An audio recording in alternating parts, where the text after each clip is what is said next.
En manchette aujourd'hui, plusieurs grands chantiers cet été à Rouyn-Noranda et un manque de premiers répondants dans plusieurs municipalités. Le TVA Nouvelles commence maintenant.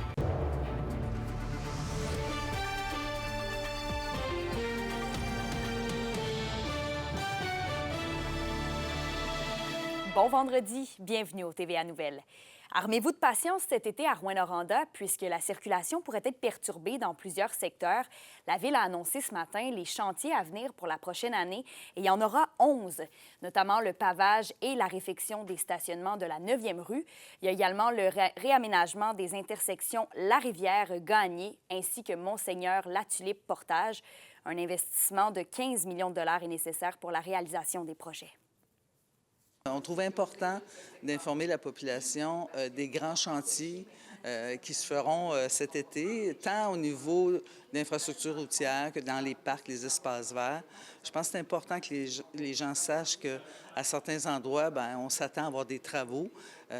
On demande la patience des gens. Notre équipe des travaux publics est mobilisée et prête, avec l'équipe projet aussi. Donc, on a des projets majeurs, comme il a été mentionné, projets majeurs de réfection à la place Camiran et ensuite sur la 18e rue, qui sont principalement des travaux d'aqueduc et d'égouts.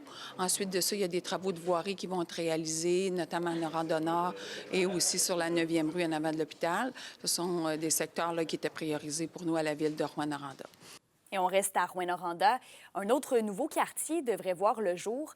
Hier soir, il y a eu une soirée d'information et idéation pour penser le futur du mini-quartier d'Alaire qui serait situé derrière le centre jeunesse de l'Abitibi. Une cinquantaine d'habitations qui serviraient une fois de plus à offrir des options aux futurs habitants délocalisés de la zone tampon du quartier Notre-Dame. L'arrivée d'un tel quartier signifierait la disparition d'un boisé et d'une importante canopée qui s'y trouve. C'est pourquoi un groupe de citoyens du voisinage se sont mobilisés hier pour faire entendre leurs indignations face à l'arrivée du quartier d'Alaire. Une pétition de plusieurs centaines de signatures circule déjà. Reste que pour Rouyn-Noranda, la priorité demeure de trouver un milieu de vie au cœur de la ville pour les futurs délocalisés. Fait que, on arrive pour une première fois en venant annoncer nos intentions de développer un secteur. Bien, sans grande surprise, les gens qui habitent à proximité ne sautent pas de joie. Mais il y a un besoin de développement, il y a un besoin de logement à Rouyn-Noranda comme dans beaucoup d'autres places au Québec. On considère que les citoyens connaissent bien leur milieu. On souhaite de développer de manière à ce que ça s'intègre au milieu. Et ensuite, la moitié de la population du Québec n'a pas accès à un service de premier répondant dans un délai considéré comme raisonnable. Et c'est d'autant plus le cas dans la région. Le vérificateur du Québec a publié hier un rapport des services ambulanciers sur le territoire du Québec et plusieurs municipalités de l'Abitibi-Témiscamingue se trouvent d'ailleurs sur cette liste, comme Sainte-Terre, Val-d'Or et Rouyn-Noranda même. Le vérificateur a donc fait part de plusieurs suggestions à ajouter pour apporter des améliorations aux différents services de premiers répondants sur le territoire. On a dit on va prendre les villes qui n'ont pas de premier répondant. Puis on va justement, eux, on le sait, c'est qui va arriver le premier, c'est les ambulances, il n'y a pas de premier répondant. Fait que là, c'est pour ça qu'on a constaté dans un premier temps qu'il y avait 773 villes qui n'avaient pas de premier répondant. Ça représentait pour une population de 4,4. Les premiers répondants, là, c'est qu'ils arrivent sur place, ils commencent déjà à prodiguer des soins auprès de la personne qui est en détresse. Fait que là, on a fait des calculs, puis les études ils disent aussi que c'est important le plus possible d'arriver inférieur à 10 minutes. Et on se tourne en politique maintenant. Un premier candidat fait le saut pour briguer le poste de préfet de la MRC de Témiscamingue. Il s'agit du maire de Ville-Marie, Martin Lefebvre, qui occupe ses fonctions depuis 3 ans et demi. Et ça fait suite, bien sûr, à la déclaration de Claire Bolduc, il y a 2 jours, de ne pas se représenter pour le poste, elle qui était dans cette position depuis 2017. M. Lefebvre enligne déjà ses priorités pour la MRC, notamment sur le développement social et économique, sur la révision aussi du schéma d'aménagement et sur le plan climat du Témiscamingue. Moi, je suis originaire du Témis. Je viens pas de Ville-Marie, je viens d'une municipalité près d'ici, Fugerville. Puis, j'ai toujours eu à cœur le Témiscamingue. Ma conjointe vient d'ici aussi. Donc, après nos études, on est revenu au Témiscamingue. Puis, 2 de mes 3 enfants sont ici au Témiscamingue. Donc, je suis assez vendu au territoire. Et justement, on a pu discuter avec Claire Bolduc, qui ne sollicitera pas de 3e mandat, 8 ans après avoir été élue comme préfète de la MRC de Témiscamingue. Une entrevue d'Olivier Morin. Après une trentaine d'années où Claire Bolduc a jonglé avec plusieurs rôles pour le service à la collectivité, il est le temps pour la préfète de Témiscamingue de faire un trait sur la vie politique. Ça fait 30 ans que je travaille à améliorer le quotidien et la vie des gens. J'ai pris la décision de prendre soin de moi, de prendre soin de la famille aussi, de voir les petits-enfants.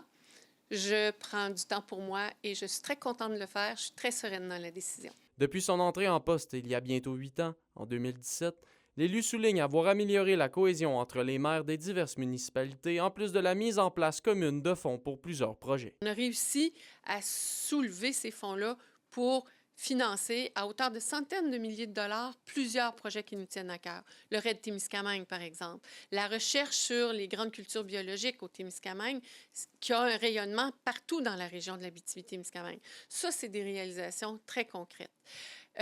Onimiki, la MRC a porté Onimiki le plus loin qu'elle pouvait le porter. Maintenant, c'est une société en commandite qui est responsable du projet, de la proposition. On continue, bien entendu, à être le partenaire, un des commanditaires de la société en commandite. Mais avant de tourner officiellement la page le 2 novembre prochain, Mme Bolduc a bien l'intention de mener plusieurs dossiers à terme. C'est évidemment le plan climat qui m'interpelle beaucoup. On a des propositions d'action à faire, on a des réflexions à se donner. Toute la question du schéma, de la révision des schémas d'aménagement et de développement dans toutes les MRC du Québec, donc chez nous également, c'est quelque chose sur lequel je veux accorder du temps. Il y a la réflexion qui a été portée par nos directions générales partout au Témiscamingue, à la MRC et dans les municipalités, sur la sécurité civile, l'organisation de sécurité civile qu'on veut se donner sur le territoire. Claire Bolduc mentionne que ce n'est pas la fin et continuera tout de même à porter une voix sur les dossiers travaillés au cours des dernières années. Olivier Morin pour RNC Nouvelles. Et soupir de soulagement pour Groupe Autobus Maheu après la confirmation jeudi à la Cour supérieure du Québec du rachat de Lion Électrique par un groupe d'acheteurs. C'est maintenant la fin de l'incertitude des 5 derniers mois.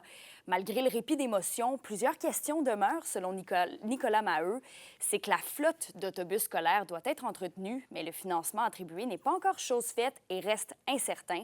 Pour M. Maheu, les prochaines semaines seront cruciales pour la suite des choses. Présentement, les autobus scolaires électriques pour l'année scolaire 2024-2025, on opère à perte parce qu'il y avait une mesure de financement à l'exploitation du ministère de l'Éducation qui a été coupée en juin 2024. Et là, on nous a annoncé qu'elle était de retour, mais à un montant qui est nettement inférieur. Là, par véhicule, on passe de l'ordre de 12 000 par véhicule par année à 5 000. Et vous pourriez constater des retards de livraison de la part de Poste Canada, puisque le mouvement de grève s'intensifie. Même si la société poursuit ses activités, les employés ne peuvent plus travailler sur des heures supplémentaires, une mesure imposée par le syndicat des travailleurs et travailleuses des postes. Donc, les négociations se perpétuent entre la partie patronale et syndicale, et c'est l'amélioration des conditions de travail qui est au cœur des enjeux. Poste Canada informera la population si les mesures de grève prennent de l'ampleur et affectent le traitement du courrier.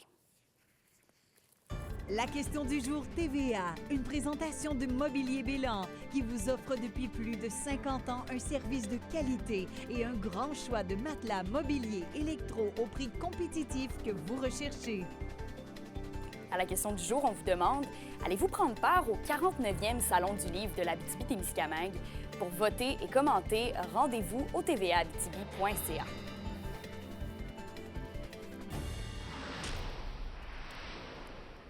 Et justement, le Salon du livre de l'Abitibi-Témiscamingue est officiellement commencé. Au courant de la fin de semaine, rendez-vous au complexe sportif des Jardins d'Amos pour y découvrir plus d'une centaine d'auteurs. Ce soir à 18h15, ne manquez pas la cérémonie d'ouverture en compagnie des 3 ambassadeurs Charlotte Aubin, Geneviève Biguet et Michaël Lalancette. Donc, tout au long de la fin de semaine, des tables rondes, des duos d'auteurs, des entrevues et des conférences vous attendent. La soirée Tapas et poésie de demain soir risque aussi d'attirer plusieurs fanatiques de littérature. Profitez bien du Salon du livre en famille et entre amis. Et les Lynx de l'Abitibi-Témiscamingue M13 2A ont conclu leur saison quasi parfaite en fin de semaine avec un 2e titre. L'équipe composée de hockeyeuses de 12 ans et moins d'un peu partout dans la région a remporté le défi ARJ Sport. Elles ont gagné la finale dans un match fort en émotion qui s'est conclu au 11e tour des tirs de barrage. Jouant en saison régulière avec les gars, les joueuses des Lynx affichent un impressionnant bilan de 16 victoires et d'une seule défaite. Elles ont notamment remporté le prestigieux tournoi Célébration Caroline Ouellette en décembre et ont aussi décroché l'argent au championnat provincial. Pour vrai, un moment donné, je me suis juste dit, peu importe si on gagne ou on perd, je veux juste que ça arrête. C'est trop stressant, là, tu sais.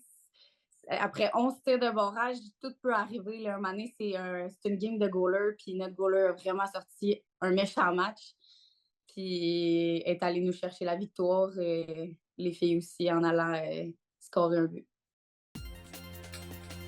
Pour une nouvelle importante à nous communiquer, contactez-nous, nouvelles au pluriel, @rncmedia.ca, par téléphone au 1-866-463-4636 et notre site web tvaabitibi.ca.